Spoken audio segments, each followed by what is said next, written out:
Alright everybody, there's a couple things that have been bugging the shit out of me as far as recent discussions on the Cane Corso and other Mastiffs. People are saying things like dogs won't defend. You know, homesteading is very popular these days, and constantly people are asking about predator control or dogs that are good with farm animals and things like that.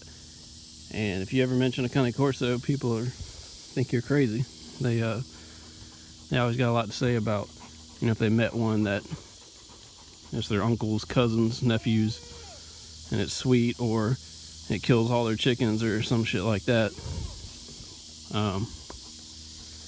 I'm out here with Cane Corso Project's Aspis, also known as Beast. It's an intact male, one of our stud dogs. That is Cane Corso Project's Bonham over there. That's a red collar intact male, another one of our stud dogs. They're outside together.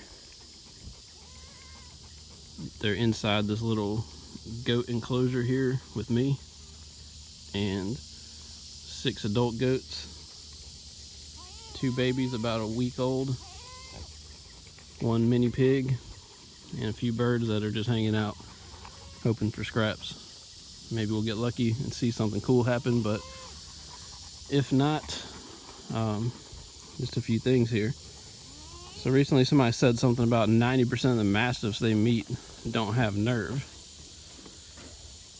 So you're gonna tell me that the type of dog, the whole purpose of a Mastiff is the keeping of his and its master's things. And you're gonna tell me that that's the go-to breed, that's what it was made for, the type of dog I should say, and that 90% of them won't defend. That's kind of like saying something as stupid as every time I get in my car and go somewhere, or 90% of the time that I get in my car and go somewhere, I get in a wreck because other people can't drive. So let's think about some stuff here. If you take the bull Mastiff, the dog was created entirely to be the night keeper's or gamekeeper's dog to tackle poachers. And pretty much bite sports was modeled after what they did with their dogs. And you mean to tell me that you can't even find one today that will defend? So if we take a dog that was completely developed for personal defense, like the Doberman, how come you don't see those beating everything else as far as bite sport titles? How vain do you have to be to think that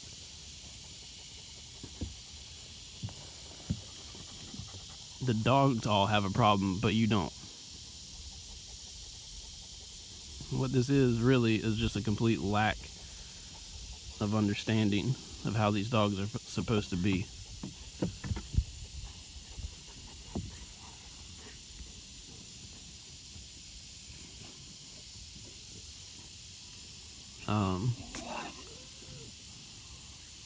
Something big about any Mastiff or farm dog is the animals have to be comfortable with it.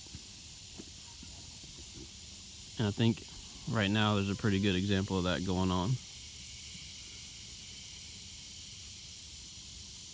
A lack of prey drive is also very important. There's constantly small things being born, running around, weak and vulnerable things.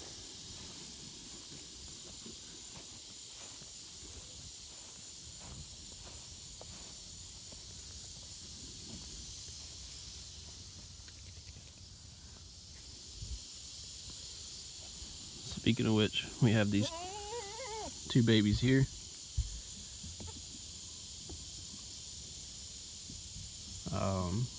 The dogs are not usually in this area. So this would be a new and interesting thing, to have these little babies here.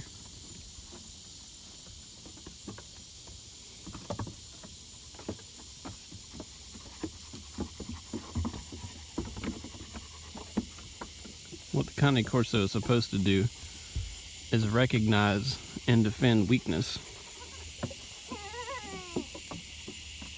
They're supposed to be turned on by the fight, not the flight.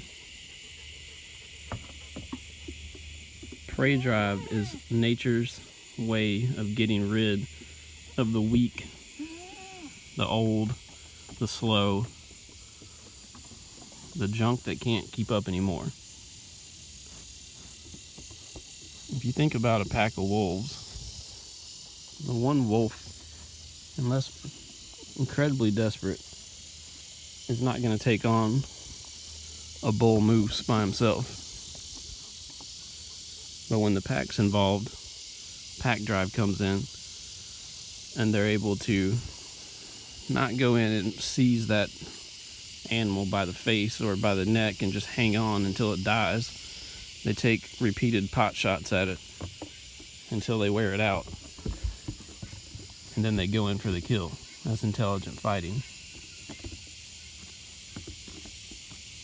Now we've got these guys that are involved with bite sports that see a Mastiff type dog re-grip or let go and go for the face, and they call that weak nerve. I wonder how you can be a dog with weak nerve, yet you can be around all kinds of animals. You can be used to tackle bulls. You can be used to drive off any kind of predator, whether it be a wolf, a bear, little coyote, whatever. And you think that that dog has weak nerve.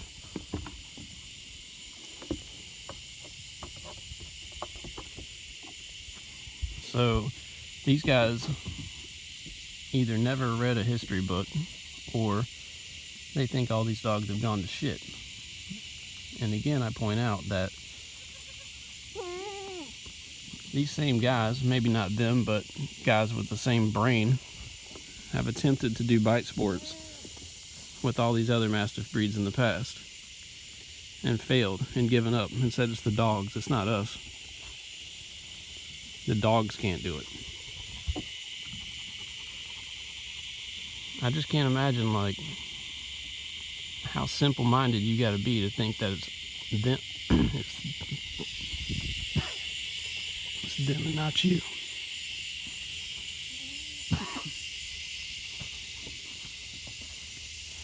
Of course, I get some shit in my throat, but anyways, this would be a typical thing that a farm dog here would be doing. Be around other animals, be around newborn babies, and most of the time it's a pretty boring existence. There's not a lot to do unless something happens. And you don't get to see much of that because, of course, these things happen and then they're over and you don't have a camera ready, and then by the time you do have a camera ready, you know, nobody ever sees it, or it's actual life and death and all hands are on deck and nobody's worried about grabbing a camera. So excitable dogs that are constantly running around, need stimulation, need something to do, are worthless on a farm. If they're running around in circles, they're going to wear themselves completely out. And then if anything ever did happen, they got nothing left in the tank. On top of making all the animals stressed.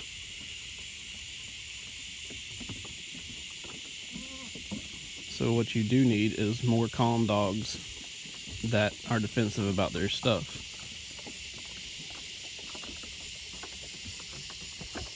And when those dogs have to come to action, they use the very minimum amount of force they need to drive off whatever that is. However, if you've ever noticed, unless your head's been in the sand or up your butt. The Mastiff dogs are always bigger, broader heads, always have more bite force, always more muscular, heavier.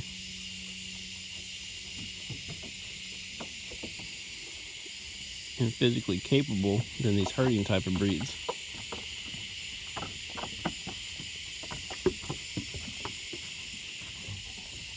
So why is that?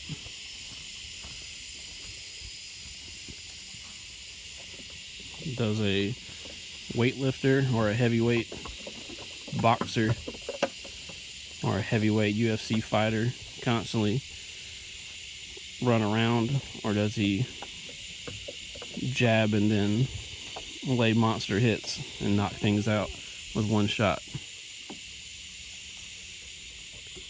It's the exact same way with a Corso or a Mastiff type dog. They're gonna jab at stuff and try to drive it off like that. If that's not working, they'll do something different. They'll bite harder. They'll bite in a different place. This is just intelligent fighting. And this is also why they're useful on the farm, because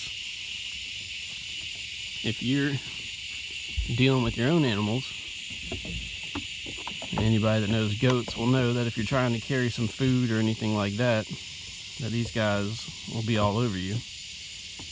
And if you're using your dog to keep them off of you, you don't want the dog to go in and bite onto one of these things and just hang on. Especially when they've got double the bite force of some herding breed.